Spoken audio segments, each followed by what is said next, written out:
Selamat kembali ke episod yang keempat. This is Big Impact. Hai Mona, apa khabar?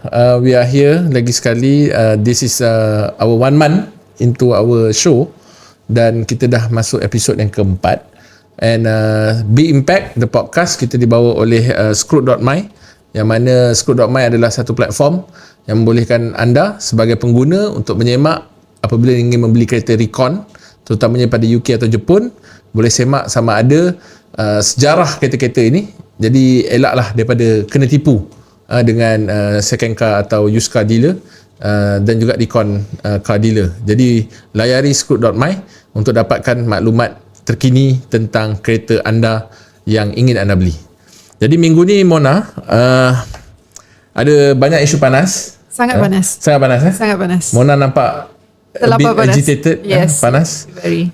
Saya rasa ni pasal ada orang mempersoalkan kesetiaan Mona. Correct. Kepada negara. Betul. Betul. What do you feel about Tun Mahathir punya statement baru-baru ni? Saya tak tahu statement tu mungkin dah lama. Dia interview kan? No. This is the latest. Yalah, it's an interview. It's an interview. Yeah. Tapi I tak faham why he's keep on harping on the same matter.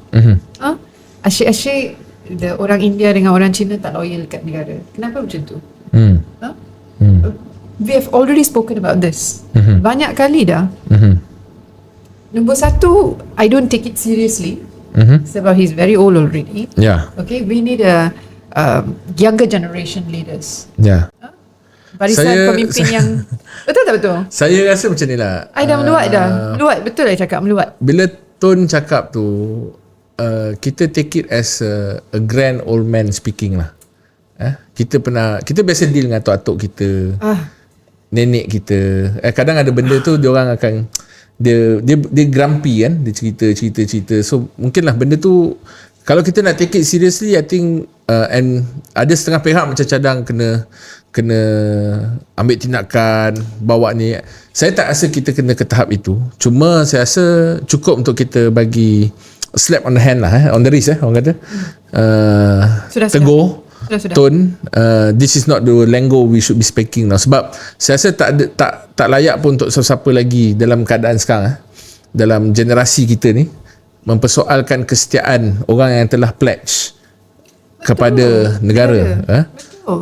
Cuma mungkinlah saya rasa kita bersangka baiklah. Mungkin yang Tun nak cuba sampaikan adalah macam mana tahap penghayatan kita terhadap rukun negara, tentang identiti kita sebagai bangsa Malaysia. Jadi mungkinlah bukan hanya teguran kepada the Chinese dan juga the Indians, tetapi juga kepada kami lah, orang Melayu, bahawa kita ni adalah multiracial, and we have to learn to assimilate. Dan bukan learn to assimilate, we have to assimilate. Learn ni dia lambat proses. We have to assimilate dan terima hakikat dan juga mempertahankan hak setiap warga yang ada dalam Malaysia. Itu betul, tapi yang one thing that cannot accept is ramai dah marah dah pasal benda ni, kan? Yeah. Bukan, this is not the first time he's doing it. Yeah. He's been keep on doing the same thing over and over again. So why? Sebab tu saya kata tadi, macam you cakap lah, you pun tak nak take it seriously. Sebab kalau kita nak kenakan tindakan pada Tun pun, yalah, he's 98, is it? 99 this year. 99. Yeah. So kita anggap tu, macam saya sebut tadi lah, saya tak nak sebut perkataan tu. The N word, saya tak nak sebut tu sebab nampak macam kasar. Tetapi I think we cannot take 100% apa dia cakap. Mana nasihat yang baik kita terima, mana yang tak berapa kita tak setuju tu, cukup untuk kita kata saya tak setuju, as our respect to him. Jadi kita jangan too emotional.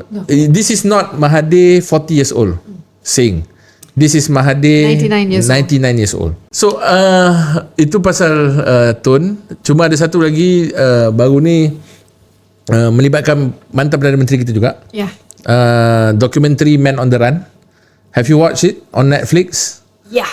You dah tengok? Yes. You not a fan. Not a fan. Saya ada beberapa kritik saya lah tentang dokumentari ni, Man on the Run ni, sebab saya lihat ada cuba dalam skrip dia tu cuba mengurangkan peranan beberapa individu yang juga turut sama terlibat dalam perlawanan menentang YMDB ketika itu. Seolah-olah nak dismiss lah bahawa orang ni tak terlibat, orang ni tak go through what they have to go through. Termasuklah sebagai contoh Tan Sri Muhyiddin, Datuk Syafiq Abdal ketika itu yang dipecat daripada jawatan. Not a single mention at all in that Man on the Run. Cuma It's not fair lah. pada saya tak fair. Tapi I mean, saya tak kata dokumentari ni is a good documentary overall. Tetapi untuk minta supaya diturunkan pada Netflix tu, saya rasa tu pelik lah. I don't think so we should have that anymore. Walaupun benda ni amalan kerajaan-kerajaan dulu, tapi kerajaan Madani ni saya tengok masih lagi teruskan. Not only Man on the Run, macam cerita apa ni, what's the movie, Mentega Terbang Flying Mentega. yang tu pun nak kena tindakan juga. Jadi benda-benda ni sebenarnya pada saya lah, karya seni ni selagi mana dia within the boundaries of our culture, and if you're talking about macam Man on the Run ni, it's talking about things that has happened and has affected a lot of lives in Malaysia. Saya tak rasa dia patut diturunkan lah daripada Netflix. I have a different opinion. Sekiranya tuan punya badan lah kan, if they feel that they are not being portrayed correctly, okay, just based on the legal perspective, so he has the right to ask. He has the right to sue. Yeah, he has the right to sue. He can bring it to civil court. Okay. Tetapi to not allow it to be in the public sphere, I think yang tu saya rasa kemana meminta kerajaan, melainkan there's a legal process towards it. Yeah. And then You okay can lah. initiate the legal process lah. Tapi kalau untuk nak kata minta kerajaan dan kerajaan arahkan without any legal decision from the court, saya rasa tak patut lah. Tak adil lah. And then we applaud baru ni another achievement for Malaysia, pembinaan RTS. Singapura Malaysia, dimulakan dimeterai ketika Tan Sri Muhyiddin menjadi Perdana Menteri, dan baru ni Anthony Laut, right? Perdana Menteri sendiri dan juga kabinet dan semua menteri-menteri hadir ketika perasmian untuk menyambungkannya. There's a lot of interesting development yang berlaku di antara Malaysia Singapura hari ni. Sebagai contoh, the Special Economic Zone yang dibincangkan, I hope this will take place, sebab benda ni sebenarnya membantu. Saya ada baca sikit lah tentang cadangan untuk mungkin movement of citizen without passport.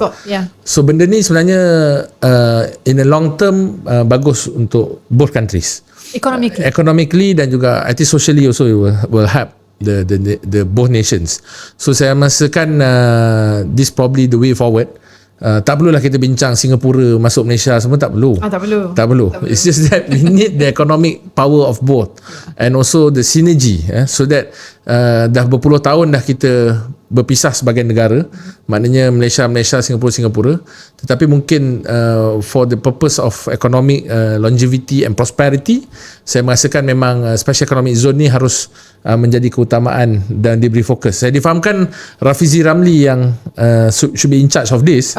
So itu saja saya risau sikit. Kenapa pula? Setakat hari ni, setahun Rafizi jadi menteri, saya tak nampak semua inisiatif yang dia buat tu berjaya. Sepatutnya benda macam ni, kalau saya lah, if I'm the Prime Minister, saya akan minta Tengku Zafrul untuk oversee this, because this is trade dan juga ni, jadi it's not only economy. Jadi lebih baik ada menteri yang lebih hands on seperti Zafrul. Saya tak rasa Rafizi mampu untuk coordinate dan juga lakukan benda ni. That's my take lah. Tapi yalah. Well, I don't want to comment on that, but then based on PADU recently, kita dah tahu the glitches in PADU. So now RTS is between countries, Yeah. So we need somebody who is the Special Economic Zone, not RTS, Special Economic Zone. Okay. Yeah. So it's between two countries. Yeah. We need to have somebody who is able to front it in a very Saya rasa sebab negotiation skill Rafizi ni tak begitu bagus. I cannot knowing him, saya explain lah. Knowing him, that's not his forte. Jadi saya risau itu, that he cannot come to terms with Singapore. What are the things that could be achieved? Satu, saya merasakan we need people like Zafrul atau yalah, kalau sekarang Menteri Luar Tok Mat lah, tapi Tok Mat baru lagi tapi I think the best person within the cabinet Madani is Zafrul untuk oversee this kind of initiative to take place. Kalau dulu saya cadang Azmin lah. Sebab RTS dulu Azmin, tapi kalau sekarang saya rasa Zafrul will be the best person untuk coordinate benda ni. As long as successful lah. Because benda tu sampai jadi. It's not that I have anything against the initiative. Initiative is good.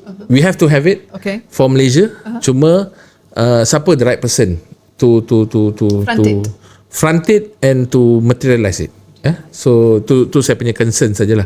Apa-apa initiative, implementation is very very important. Yes. You have to sail through it. You have to take it forward. So if that's what you feel, then that's what you feel lah. So you were saying about sailing. So hari ni kita akan bercakap sikit sailing. Sailing. No, diving. Diving. Ada kena-mengena lah dengan laut. So hari ni kita akan bercakap tentang guest kita yang saya rasa sangat bagus kita bawa dalam episod ni. Sebab you not only talk about his experience dan juga apa yang dia sedang buat, tetapi lebih penting sekali we try to introduce one hobby atau aktiviti lah which I took up. Saya ambil. Mona mungkin belum ambil lagi. Mungkin lepas interview ni dia akan ambil. We gonna meet. Hari ni saya nak perkenalkan guest kita, saudara Faisal bin Mustaffa, who is an accomplished diver dan juga a PADI Course Director. He owns his own company, the founder of GLOBAL PISCES. PISCES betul lah? GLOBAL PISCES. He's also the CEO, yang mana he has achieved a lot of milestone in his career, including winning the PADI Elite Awards from 2019 to 2022. So PADI ni is for diving lah. It's nanti we let Faisal to explain more lah about PADI. So saya dah take up. So Faisal is actually, lebih baik saya declare je lah, kan orang kata tak declare self-interest. Faisal is my instructor. He is the one who passed me for open water dive. Alright. Okay. So saya baru ada level open water je. Ni macam lesen tadika je lah lagi. Mona belum lagi. So Faisal, probably we want to ask you, Faisal, kenapa diving? Alright, kenapa diving? First of all, I would like to thank lah Yang Berhormat dengan Mona for inviting me. Not Yang Berhormat, Afif. For this, tak apalah, for this episode. Honoured lah, kita rasa macam terharu. Ingat dah tak laku dah kan? Laku. Laku lagi. So back to your question, Afif. It's about why diving. Diving is actually it's a therapy. Dia terapi tu. Dia macam orang sekarang ni cakap pasal healing tu kan. Healing kalau stres ke apa benda, dia akan pergi get away, pergi ke some I don't know, resort, satu tempat yang tenang, yang boleh mendamaikan ke macam tu. So this is like when you feel stress, you need a getaway. Then when you are at a getaway place, what do you want to do? Macam tu. So it's something that ada juga orang anggap macam dia nak lepaskan dia punya all dia punya burden, dia punya backlog dia yang banyak tu through diving. It's also a hobby. And well, now it's come into an industry. So why diving? It's an industry. Why diving is an industry? Profiting industry. Wow. You can make it as a career. You can yang tadi yang cakap tu is therapy and also become a hobby for certain people. You mentioned yang diving ni is a therapy. Maknanya as one way of to get away from problems apa semua. I think you've mentioned earlier to me before when you started diving. Sebab saya masa tu PKP. So saya rasa PKP mana boleh keluar? Boleh, ada period yang boleh keluar. So you keluar, you just do the dalam what? Pergi so macam ni. What I'm saying is that bila I start, sebab I rasa macam I nak test semua benda. You kata it's therapy, but to me I nak test semua benda lah. So I always like fond of water, laut. So sebab tu I nak try. I nak pergi tengok pula. Snorkeling je tak best, I nak tengok kat bawah. That's my intention. So you said healing. So macam mana, how diving boleh jadi as a therapy pula kepada, you rasa benda tu jadi terapi? Okay, katalah look at apa objektif kita lah. Macam you want to macam nak explore, you nak tahu nak tahu apa yang ada kat bawah tu kan. Kan, so that's one objective. And when I mention a therapy, dia sometimes you masuk dalam satu zone yang you depression tau. You depression. When you depression, man, I was at that stage. And then you punya doktor cakap, doktor ni psikologis lah. Dia kata you go somewhere. You go somewhere anywhere and do something that could divert your mind. Divert your mind to something else. Maknanya dia cakap pasal find a hobby. Bila you find a hobby, you make yourself busy, you know. Sebab kalau kita dah depression, kita nak buat itu tak boleh, mandi tak basah, makan tak kenyang. Lepas tu apa lagi? Tidur tak lena. Kan? Tak boleh buat apa-apa. So dia kata when you find a hobby and you love it, you like to do it, benda tu akan divert from your problem. Nice. So itu yang I buat. That's what I did. That was a way like in 2004, 2008, or was it 2018? It must be like 2004, right? 2004 or 2008? 18 baru lagi. 2008 lah. In 2008. So maknanya you start because of depression? Minor depression. Minor depression. So you had that experience. Then you take up because of your suggestion, and now you are a course director. Dia PADI Course Director ni, Mona, if I'm not mistaken, what you told me is there's only 4 or 5 in Malaysia? At the moment ada berapa? Yang betul-betul aktif lah. For Mona punya to understand better lah. Course Director is the highest ranking in scuba diving, in recreational. So you can't go higher than that. I bukan panggil any beach boy. I'm calling you. Can't go higher than that. It's like dah sampai mana lagi aku nak pergi. That is the highest lah. The highest it can go. So the next one is Aquaman.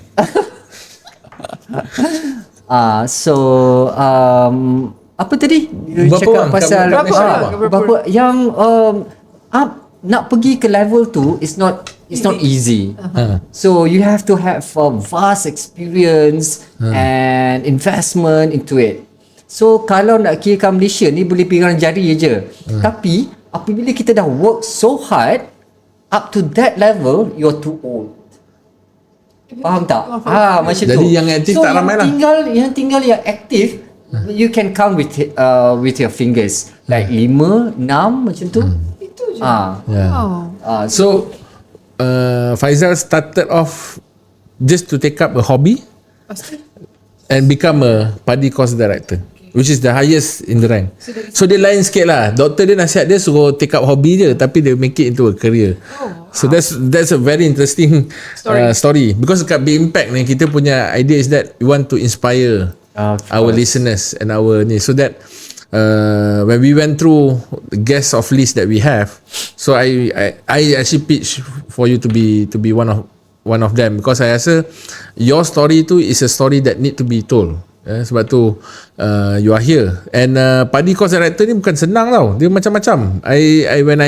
When he showed me all the stages, and it's taking years, right, to reach that. So it's not an easy ni. And then tapi apa yang I like dekat sini, it's from something negative, you turn it into something profiting and positive. Means depression, something that's negative. And then you went into scuba diving, and then from there you made it into something positive. I think that is really inspiring. It wasn't planned. Life is always like that. We cannot plan life. So it just came naturally. So at that point, when I found this, and I was a workaholic. When I do something, I was like doing like 24/7, 7 days a week, you know. And up to certain level, you're stressed up, you're exhausted. So that would, I think that was or a point.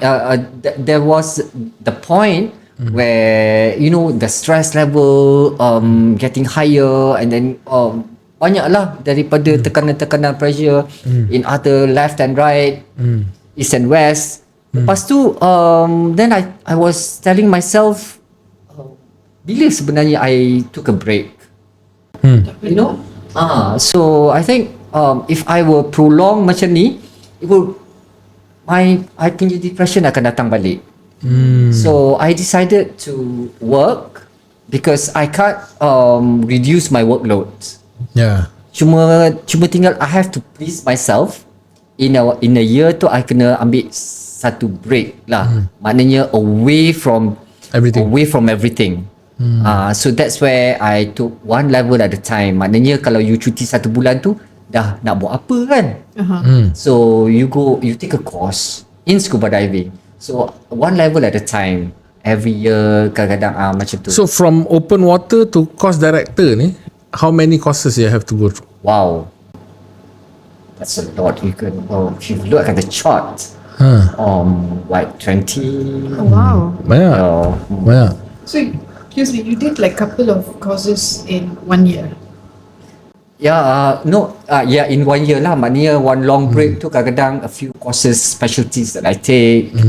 Macam tu lah. So now you make a career out of it. Yeah. Kan?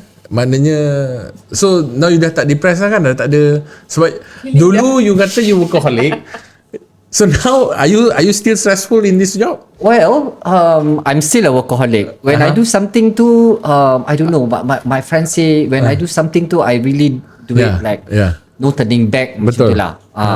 This is your no turning back lah, from no open water lah. jadi PADI Course Director. Course Director is like my retirement plan dah. Okay. I'm preparing for my retirement plan. So dah tak boleh naik atas dah. Dah nak naik atas mana lagi dah kan? So it's just like becoming a consultant, becoming an advisor, doing all sort of things, and you share your experience. So I think the industry would want more of that service. Especially to boost our tourism and our sports. Talking about tourism, scuba diving, The industry, Okay, the industry. Dekat mana tempatnya yang normally the best? Well, it's difficult. You nak cakap tempat yang best ke tak best ke? Every single dive sites, every single island has their own. Your favorite? What is your favorite? My favorite in Malaysia. Whatever lah. In Malaysia first. In Malaysia, last time, last few weeks kita bawa orang pergi Kutub Utara, so I tak tahulah you kat mana. Oh yeah, correct. So, you baru tengok Man in the Run ni. Man in the Run. Kutub Utara kan.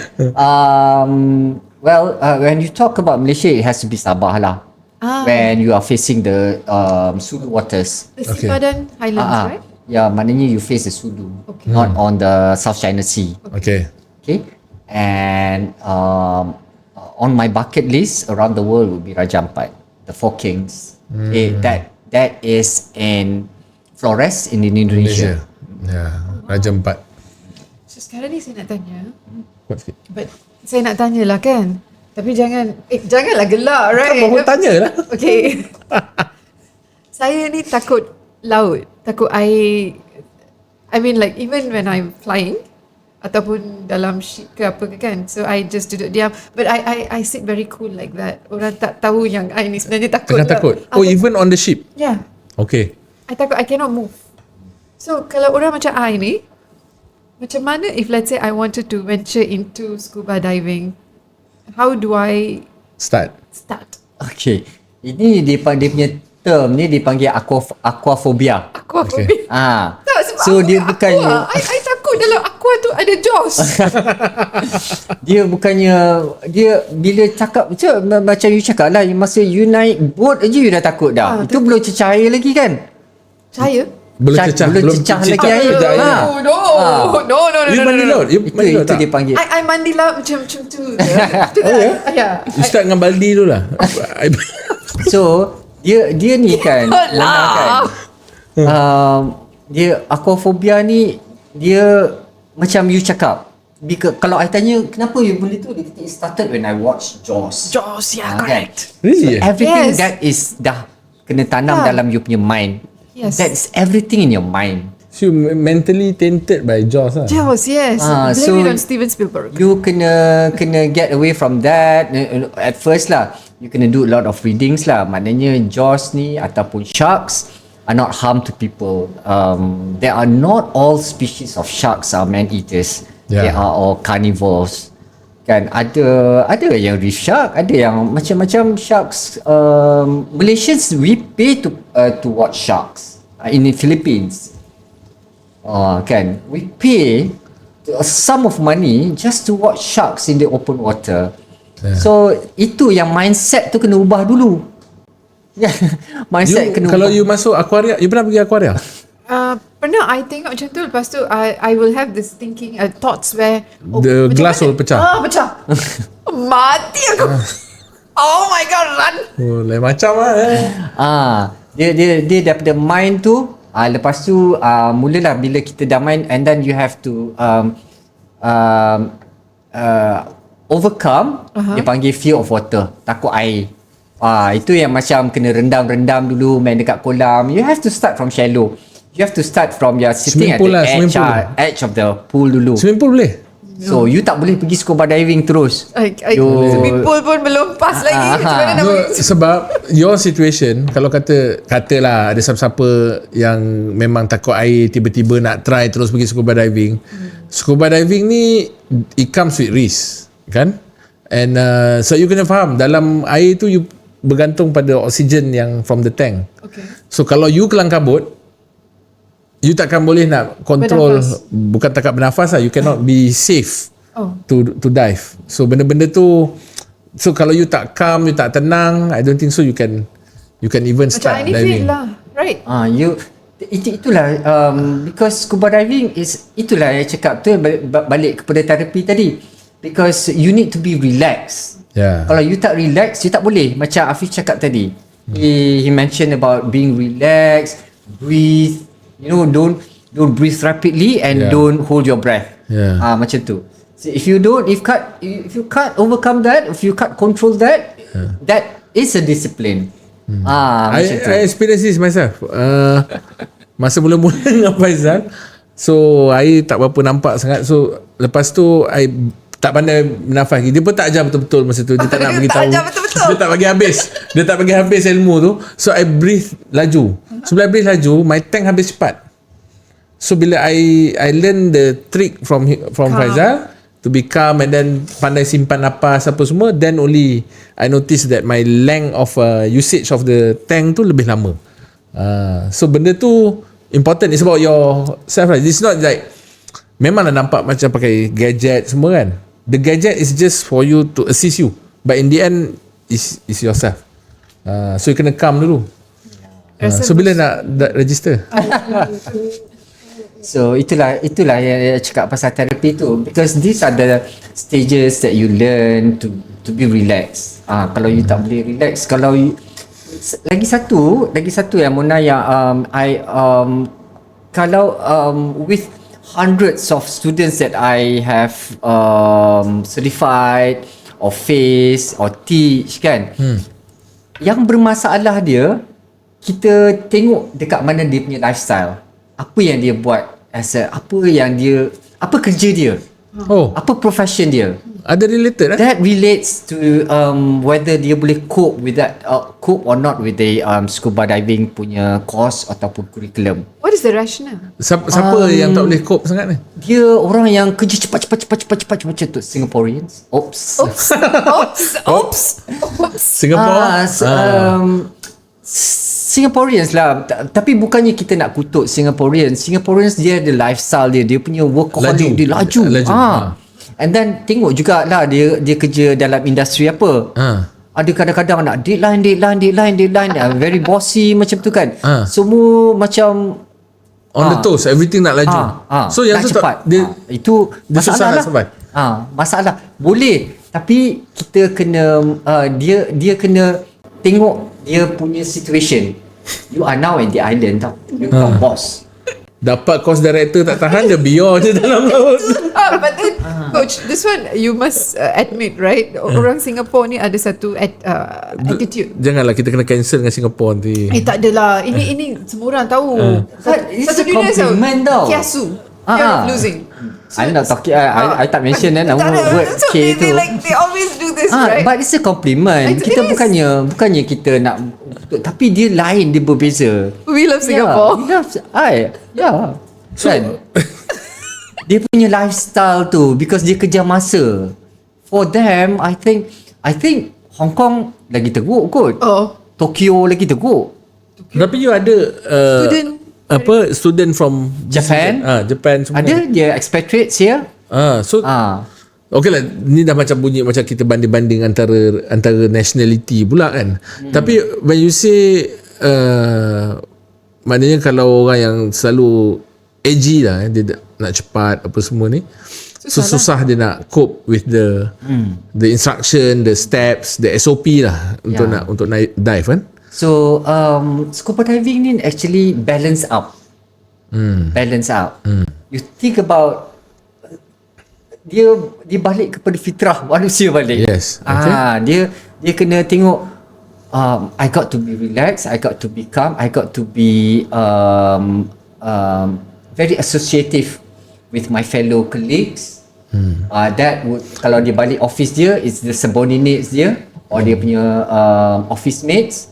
Maknanya tak boleh calm kerja, maknanya Relax, breathe, dan dia buat kerja. Bukan sampai tak cukup tanah berlari tu. Faham? Dia orang dia buat kerja betul bagus. I respect dia punya end result, dia memang bagus. Tapi at the end of the day, what is your achievement? Kan? So diving ni ajar you to what you call it, take a chill pill. take a chill pill. Take a chill pill. Relax Relax. One step at a time. One step at a time. Tapi betul juga sebab kalau kita skip step dalam diving, no, the risk is there. Yep. You skip, you tak check certain things, benda tu it will come and yalah, cause some detrimental effect to you kalau you tak properly buat. Satu, I mean with Faisal, dia akan ajar memang betul-betul kena ikut the step standard. So I pernah pergi dive yang memang I notice memang yang in charge tu dia skip few things. Oh, okay. So benda tu, tapi it's good for us as a diver. Bila kita dapat the initial course, kita dah tahu the steps, so kita overcome dengan check benda tu. So yalah, people tend to do shortcuts kan. Ni saya nak tanya, bila all the scuba divers they go deep diving, right? Dapat harta karun tak? I mean I nak tanya lah kan, hari kalau dapat boleh ambil tak? Boleh ambil tak? Okay, this one ada kalau kita pergi dekat area dekat Pulau W, which is in the North Sumatra. Dia panggil it's in Pulau W Aceh. kat Aceh kan? Aceh. It's North Sumatra. Kalau you tengok kita punya longitude, latitude tu 0 darjah tu, dekat khatulistiwa tu. That's where Pulau W is situated. Dekat situ where peperangan banyak berlaku, and there was a lot of shipwrecks. Shipwrecks kan, ditenggelamkan dengan secara sengaja atau semasa peperangan, banyak era peperangan yang kita lalui, Nusantara lalui. Dekat situ banyak shipwrecks. So during few like 3 decade, 4 decade, okay, I think 4 decade lah, diorang pergi dan diorang cari dan diorang jual. Dia boleh ambil macam tu je, because nobody owns and nobody declares. Even the authority kadang-kadang dia buat pun siapa nak check. Tapi secara ethicalnya, but there is stated in the law that you can't take. It has to be, it's a treasure. Sebab kalau kita mengajar, kalau I lah mengajar ship, dipanggil wreck specialty course, that is a treasure. You are not supposed to take it or touch it. Okay, but if you take you it, I don't know. You have to report it, is it? Do you have to report it? Kena report tak? Kena report. pada authority lah. Kena report. Jangan ambil lah. Ada juga yang superstitious. Kalau you ambil, owner tu akan ikut you sampai you naik darat macam tu kan. That's superstitious lah. I pernah baca benda tu. Kan. Tapi treasure, we have to leave it as a treasure lah. Treasure, we have to treasure it. Treasure it. Nama pun treasure. Sebab you kata superstitious tu, you dive dah banyak kali. I think you dah clock banyak hours lah. Saya baru berapa hours je pun. Ada jumpa hantu ke dalam laut? Ada ke hantu dalam laut? Oh, this sounds... I sound stupid. Seriously. Ada tak hantu dalam laut? Well, I tak cakap yang I tak face macam depan-depan lah hantu. But there are goosebumps. What? There was goosebumps, and at the point where you have all your special equipments macam compass kan, and then suddenly your compass is not working, and then you don't know your direction already. You like blur macam tu, dekat mana aku ni sekarang ni kan, because it's like you pusing 360 kan, everything is blue macam tu kan, and then you tengok you punya compass kan, you just cannot imagine dekat mana direction nak balik. Ke sebab oksigen you dah low masa No. No? I was still aware and it wasn't deep. This reminds me of Pirates of the Caribbean. Macam tu. And then slightly before that, Sebab I pernah dengar lah cerita-cerita macam ni. Pernah dengar. I mean orang cerita lah. I never encounter pun. So you can do night dive. You know you can do night dive. it's also a specialty. So advanced course you dah boleh ambil dah night dive. You dive at night. So jangan cakap macam you nak masuk air terang benderang jernih daripada atas sampai ke bawah pun takut. Ini talking about night dive. Boleh buat. And that is tak jauh pun advanced course, which is macam sekarang I ada open water. Next that I'm going to take is advanced. Tu pun dah ada night dive lah. No, but I rasa kalau we talk about like ada hantu dalam air itu, I think it will actually intrigue more people to actually okay, let me just see. Bila kita cakap benda-benda macam ni, this is what create curiosity in people. So people want to go juga, sama juga when you go hiking, when you go mount climbing macam tu kan. Ada tempat tu ada beratur, kita nak pergi tengok. Kita ada macam tempat-tempat tu kan bukan kita punya tempat kan. We have to respect other people's place. Kita respect lah. Kita pun tak tahu tempat ni tempat siapa, kita nak lalu. Sama juga underwater, kita nak lalu aja. We want to share. We just want to see. Kita bukan nak buat kacau ke apa benda ke kan. So we don't know. Ada juga yang macam myth ke, well, should I call it myth? Well, dekat Pulau W.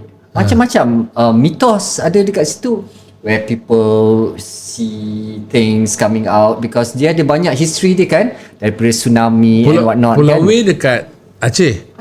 Kat Malaysia ada Tioman. Dekat story-story macam ni. Story macam ni. Every island dia ada story myth dia sendiri.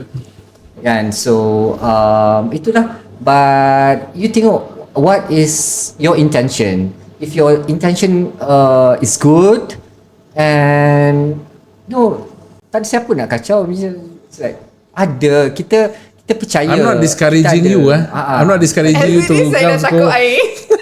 Nak takut hantu pula lagi. Nak fikir pasal Jaws. Sekarang nak fikir pasal hantu lagi. Aduh, macam and mana why people nak go dive? night dive? Why people go night dive? Because night dive is interesting because that's where you can actually hear the sound of the ocean. It's natural.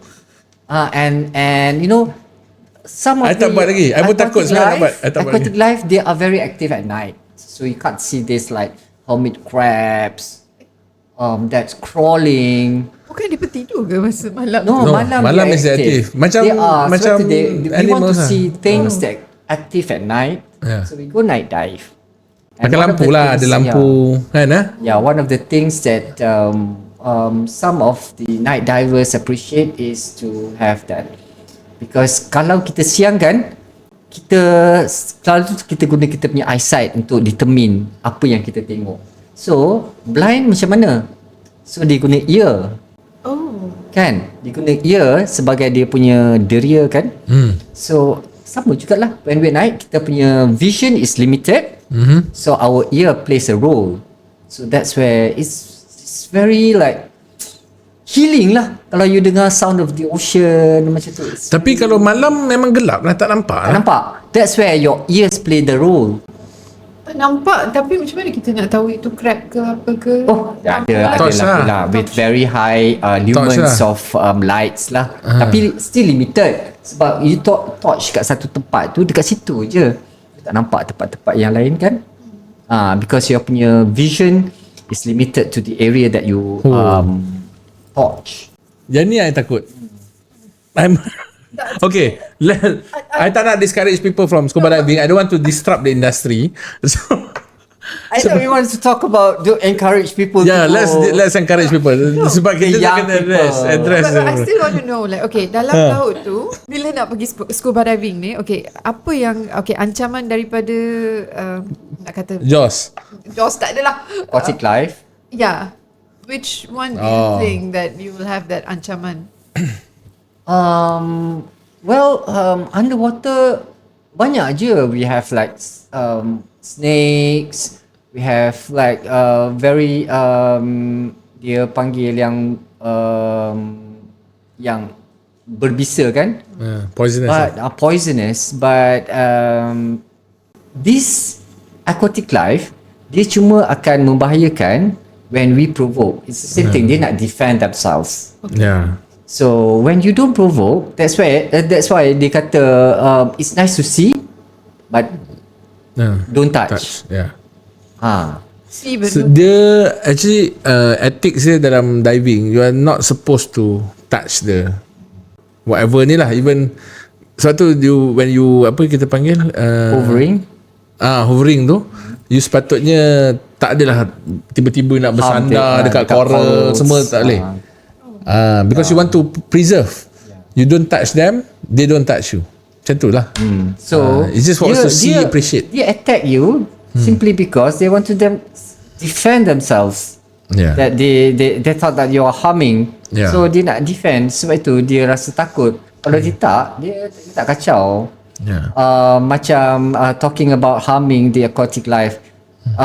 Just for your knowledge kan, 1 inch of corals to grow that takes 10 years. Tu cakap macam satu inci. Yeah. So just imagine 10 tahun. Kita pula boleh patah-patah kan, tak boleh. Tu sepak kan dah patah satu tangkai macam tu kan. So precious ni. So itulah masalah dia. The Pulau Sipadan has to close, PP Island, the James Bond Islands in Phuket has to close. Yeah. Because all the corals are dead. Yeah. Because of the mass of tourists came in. Yeah. Aku tak responsible. So let's talk about the industry a bit lah. Sebab Malaysia ni, we know we have a lot of tropical islands. Our water, sea kita tu panas, warm. So banyak ni. And then our region pun lah, Southeast Asia region.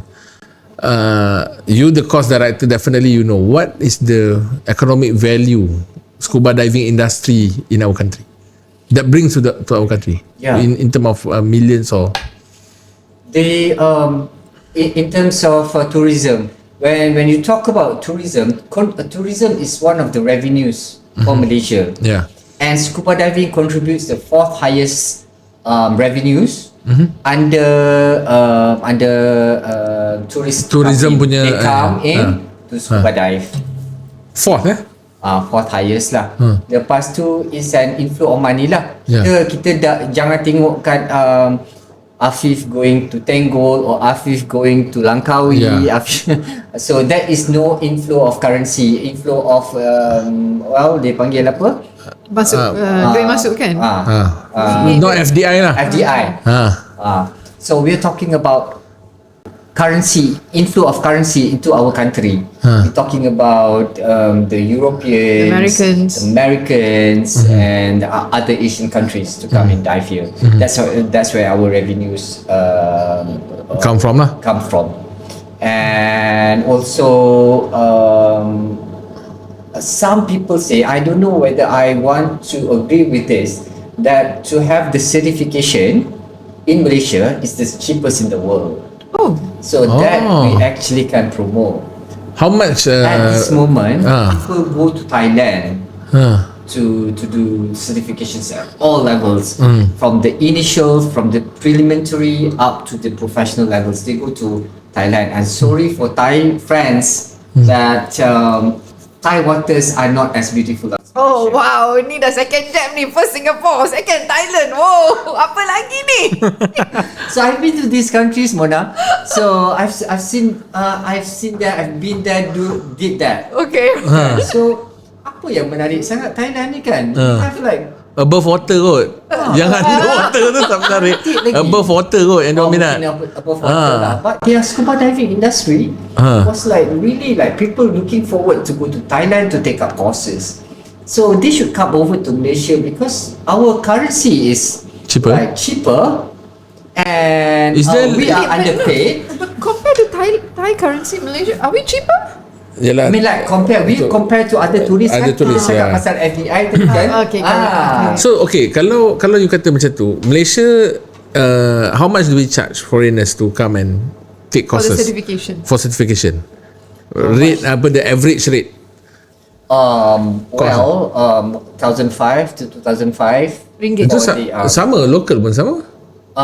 tak ada, diorang ada tax. Diorang ada tax, and then some are cheaper.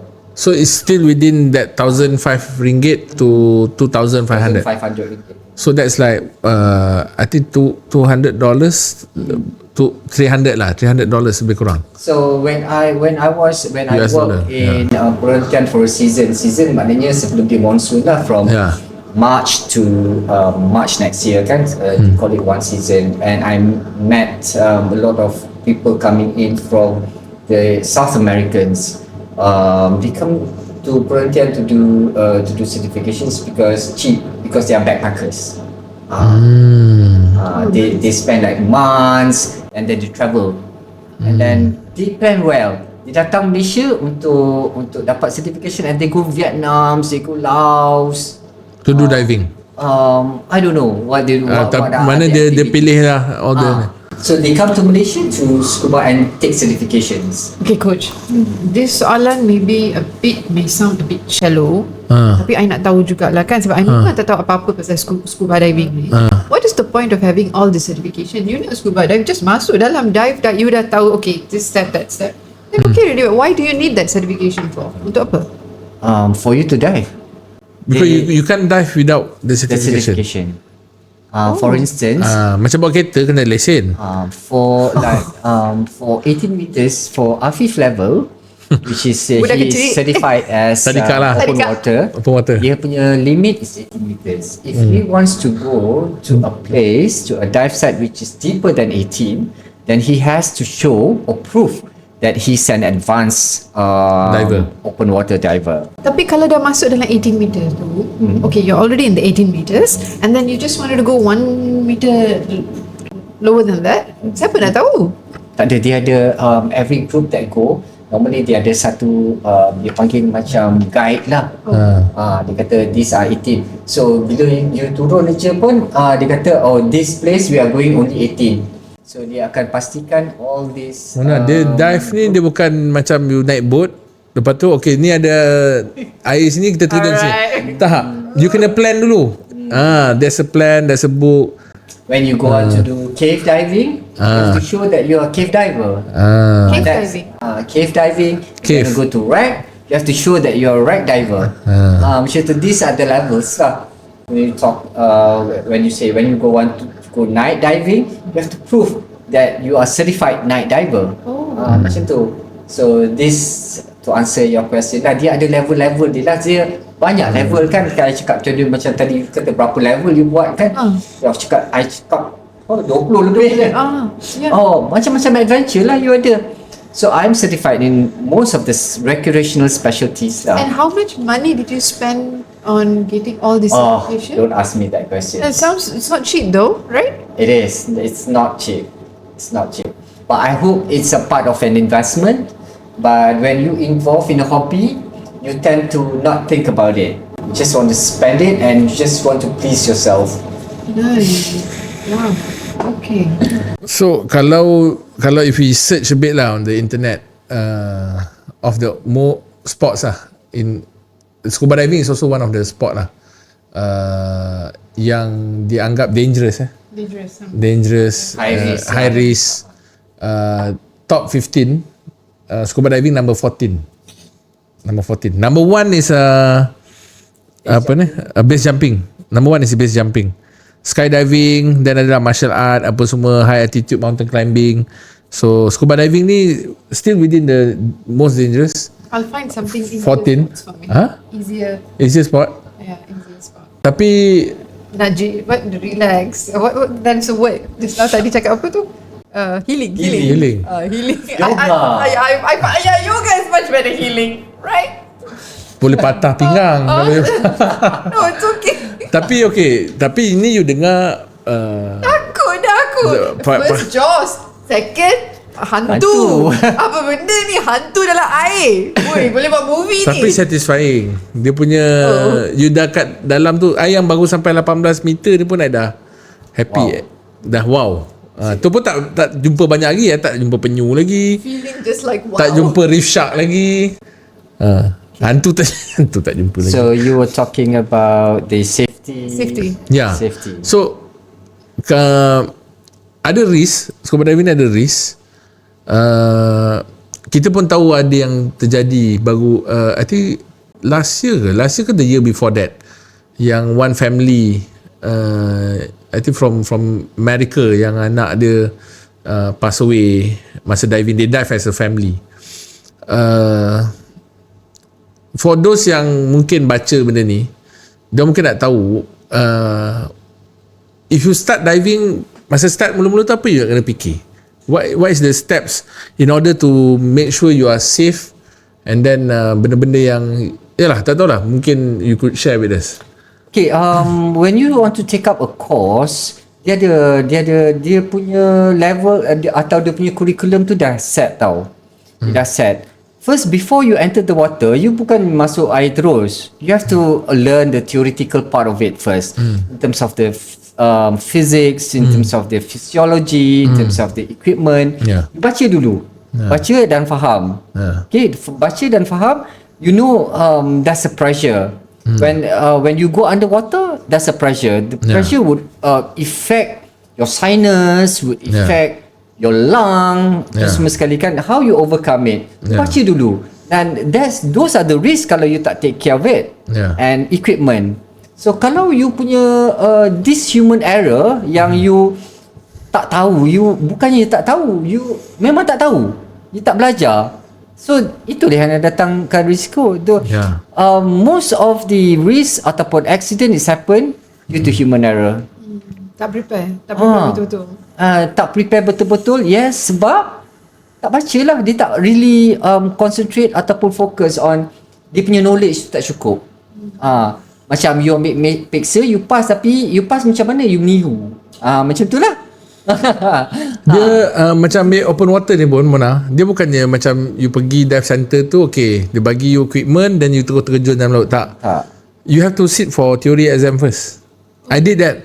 Why I started masa before PKP, I took the online exam for PADI. So PADI ada online. I tak tahu sekarang lagi. Yes, the e-learning. So I took the e-learning. Jawablah exam.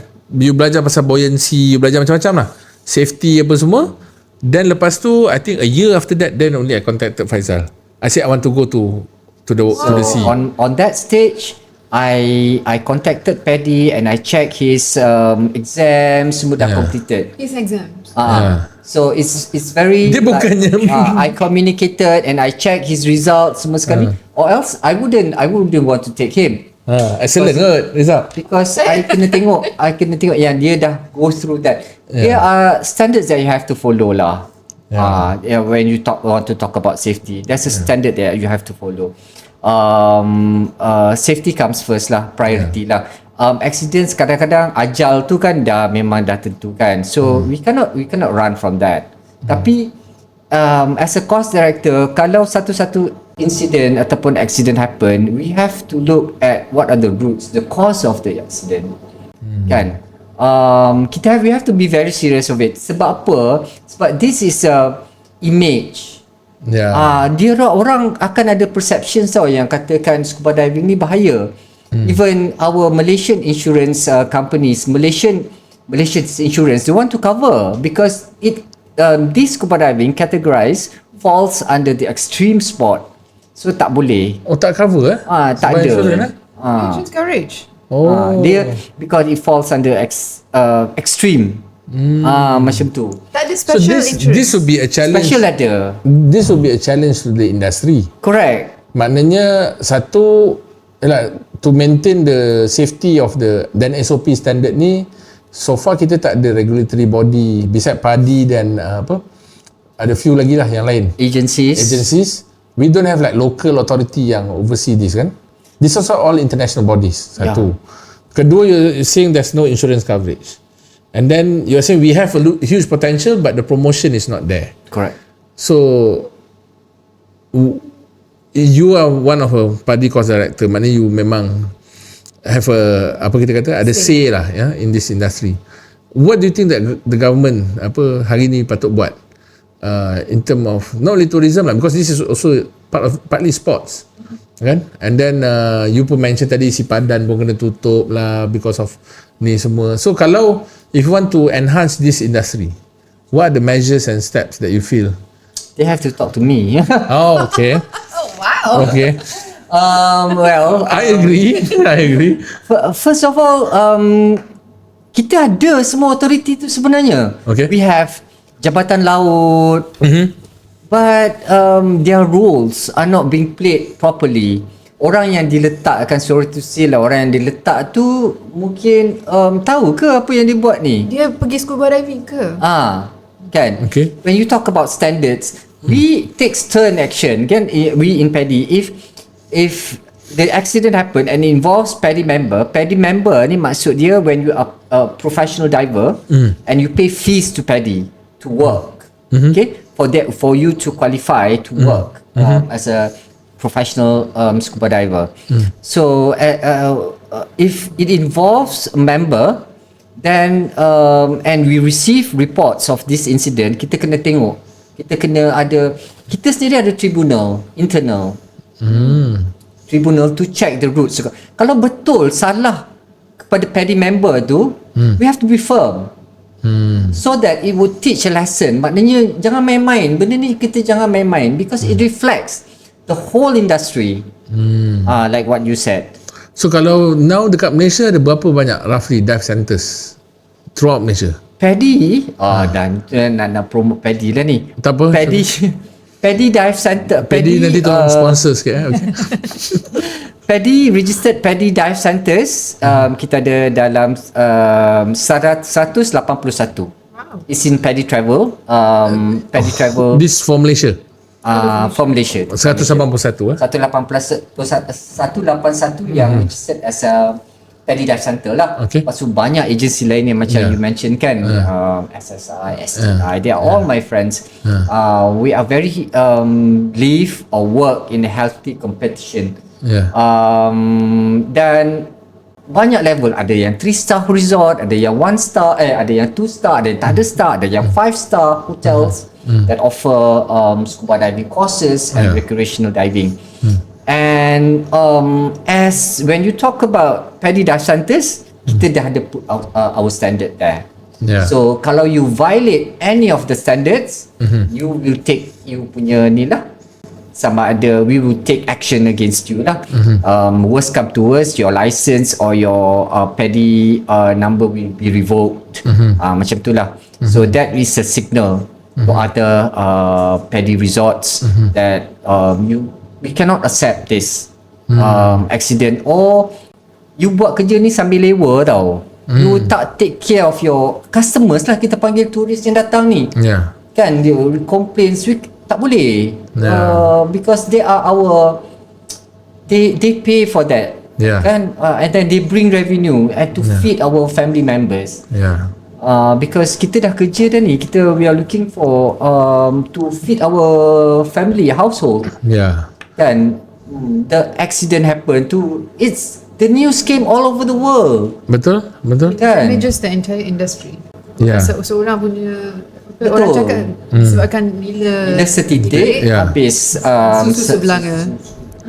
So okay, let's talk about how do we start? Maksudnya tadi kita dah cakap sikit pasal certification, apa semua course nak kena ambil. So expected cost is around 1,500 to 2,000 kan, untuk start with open water. Umur berapa yang sesuai untuk start scuba diving? 16. No? 10 you can. I always present these slides or this research that I do lah, together with the budget, how big is the industry, how much can you earn, so the lifestyles that you make, and you become a beach boy macam tu kan. That's a dream of everybody. Do not want to work with the tie and jacket with the white collar and involved on that. So those are the things that I promote. Kalau misalnya that varies if kalau you talk about how much does it cost for you to take up that one level ke one level, sebab it an open market. PADI doesn't put a price to a course. You pergi perhentian, the cost is different from your mind macam tu. Faham? It's quite difficult, but you have to do your own research lah. But the most important things is people are looking at your service that you do. Dia tak kisah sebenarnya, because dia boleh bayar je, because dia nak dia punya dream come true, become to see underwater. To dive. So you have to convince them that you are providing them the good education, the good the safety and whatnot lah, everything lah. Good skills. Yes. So 10 tahun dah boleh start. Paling tua student ni umur apa?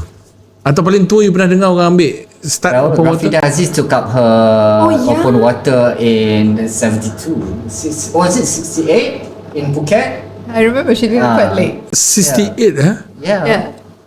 She did it quite late. So Mona is still not too late. Use, right? Mona is still not too late. No. You are what now? You are And yang berhormat Razi Razi did her open water without legs. How did she do that? Yeah. Dia lagi you pedal pakai tangan je lah tak? She won an award in at the States recently because of all her involvement. I didn't know Rasadibah dive. Cup open water. That's very inspiring story. So Mona, are you inspired to do? Bro, you're on my neck now. I'm so scared. So the first step is I must learn how to swim first, right? Correct. Okay, so I'll take that first. Tak perlu swim. It's a prerequisite, Afif. People always neglect that prerequisite conditions. So you should be able to swim 100 meters without pelampung. Non-stop. Lawak malu sungguh. Or 200 meters snorkeling with fins and snorkel.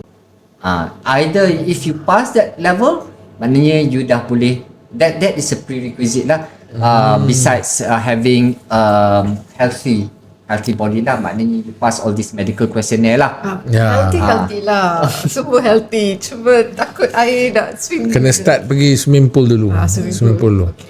Actually ada dekat KL pun banyak dive center yang operate from KL, based in KL. So they do in swimming pool. So you can take the course in swimming pool first, then later on baru you pergi kan for open water dekat laut. Sebab dia kena macam Afif cakap kan, dia level by level. You kena siapkan teori dulu. Lepas tu you pergi confined water maknanya pool lah. You tak terus pergi open water.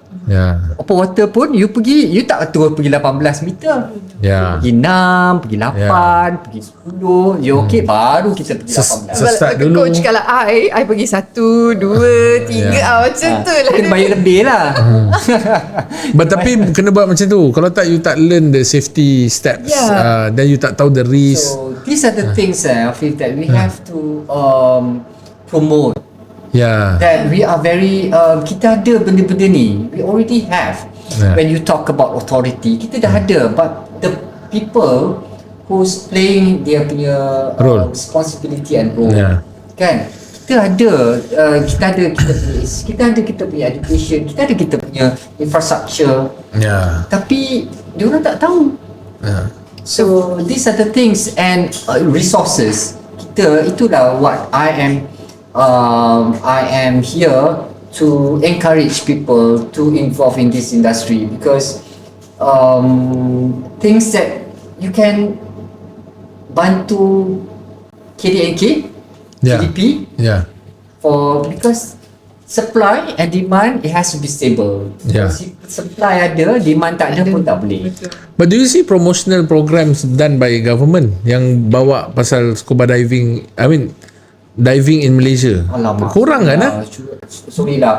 Macam Malaysia, I heard that Malaysia is coming up with Visit Malaysia year 2026. Okay. So they are thinking about apa ni nak buat. So itulah I cakap, look at the statistics. You kena tengok statistics, kan? Tak ada orang ke tengok. Macam I look at those figures, kan? Berapa ramai yang datang? Orang datang tu berapa ramai yang pergi scuba diving? How big is the industry when you talk about industry lah? When you want to categorize it as an industry, how much do we contribute to the revenue of the country? Sebab macam contoh kat Malaysia, I don't think so we have like macam Raja 4, you have the onboarding yang live on board, kan?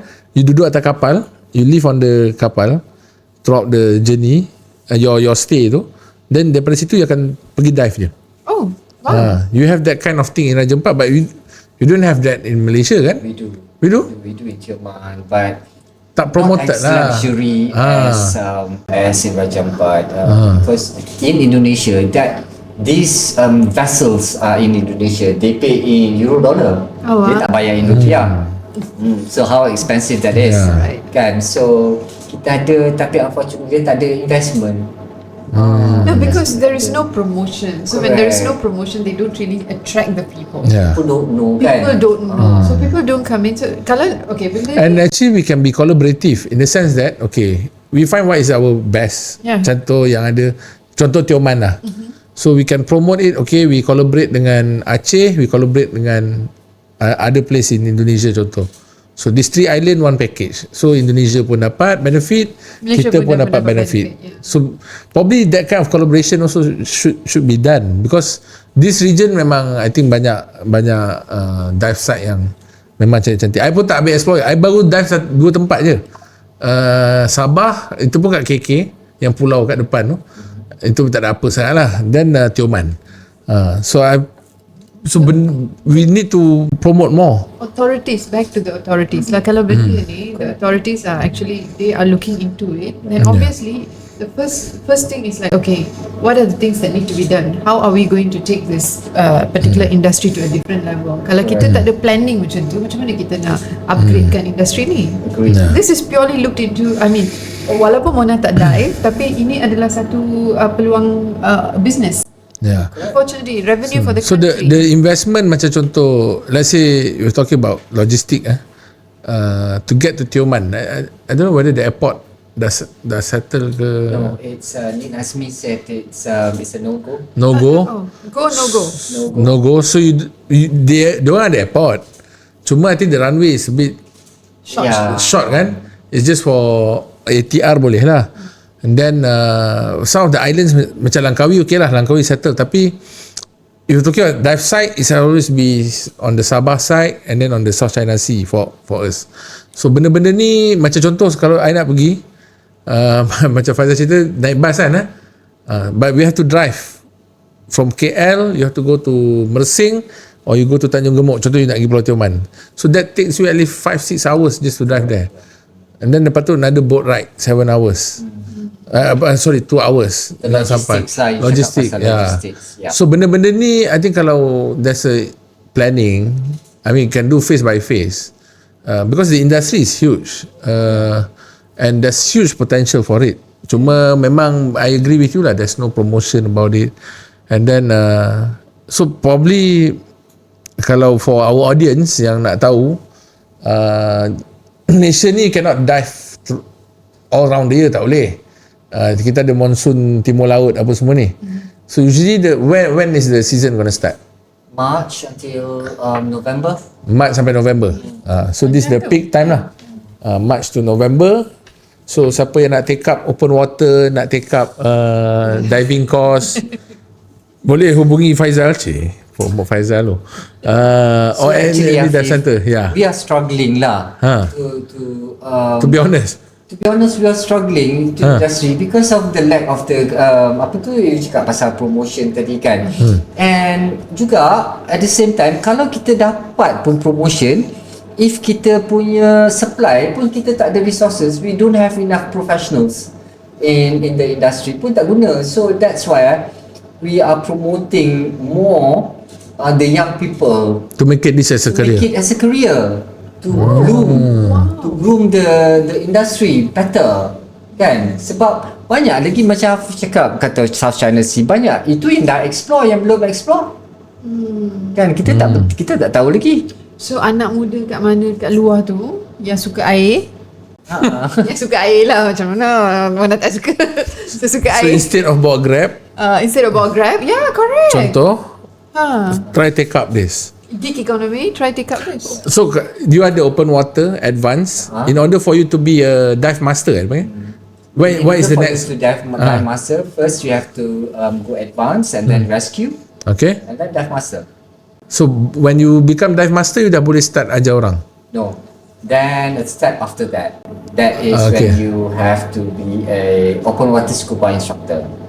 Open water scuba instructor. As a dive master, you tak boleh lagi ajar orang sepatutnya, kan? Tak boleh. Tapi tu berlaku. You can guide. You can guide. So it's a open water dive instructor. Open water Scuba instructor. Then only you can boleh jadi sebagai ni. So ada kalau 5. yang ada kes-kes macam tu, maknanya dia violate the standards lah. This where I come in lah. As a course director.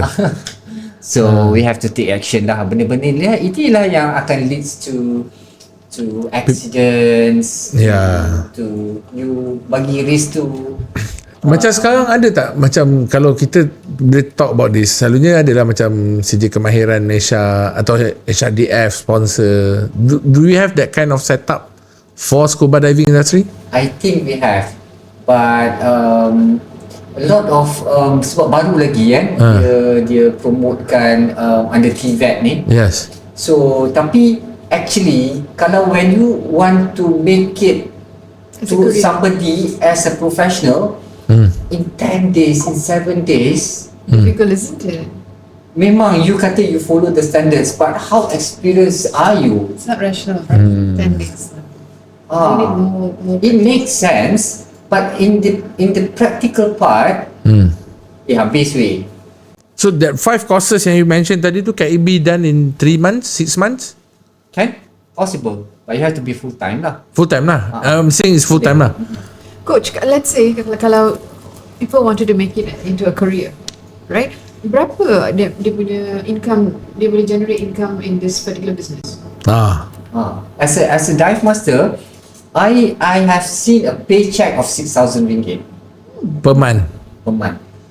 That is during high season. Okay, maknanya September, August to September macam tu. So sustainability ada tak? Sustainably average lah cakap pasal average 3,000.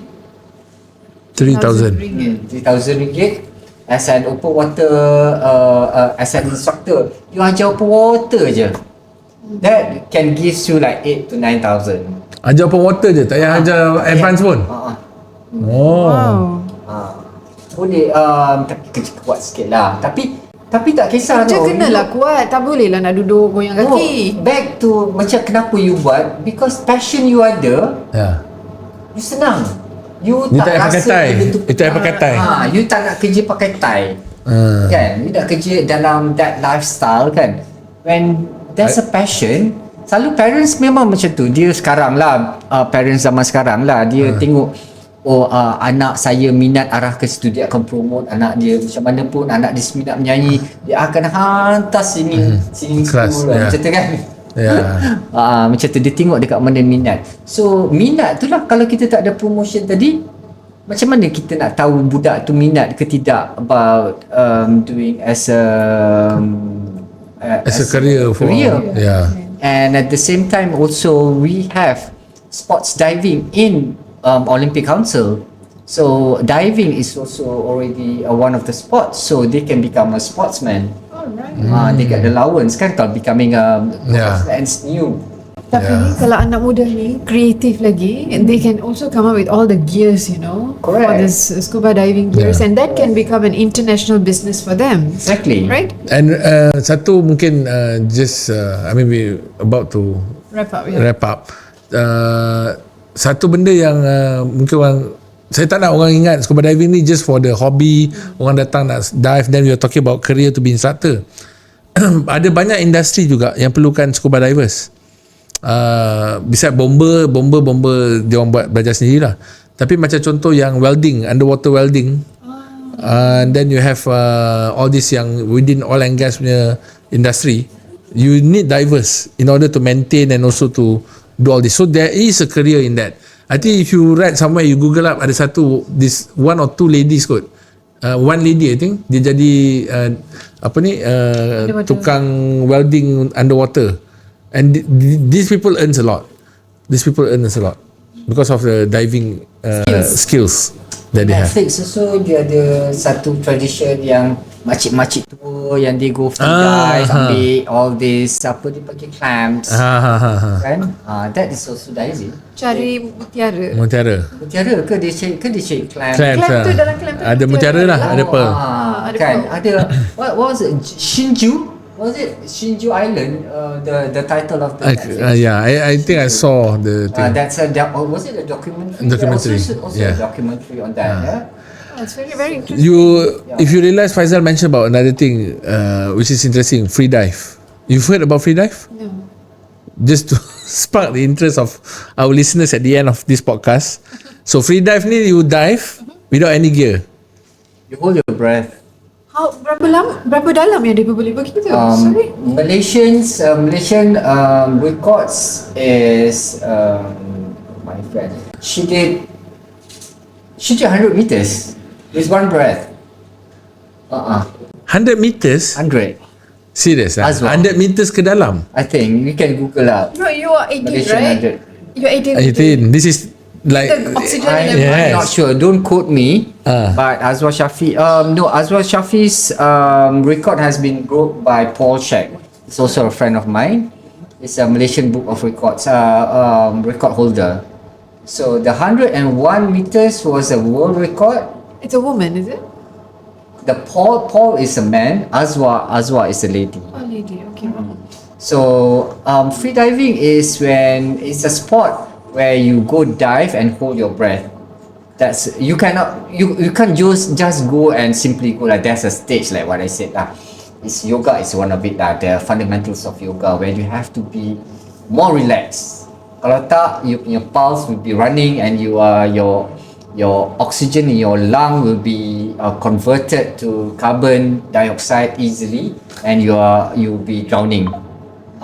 Like macam tadi Afif was reading up the 14 highest dangerous spots in the world. I think free diving is at the stage 4, the fourth because you can drown, you can black out any point. I was hoping in this episode he would actually encourage me to get into scuba diving. No, we flood you with the whole thing. Tapi cerita yang dia bagi tahu adalah ada hantu, ada gear, you boleh pergi sana, and then lagi satu apa tu? Free diving, and then dangerous, one of the dangerous, right? Yeah. One of the dangerous. Tapi free diving memang lain lah. It's a different level. Yeah. Which Faisal is doing it. What's your record now? My record is 16.8 meters. Yeah.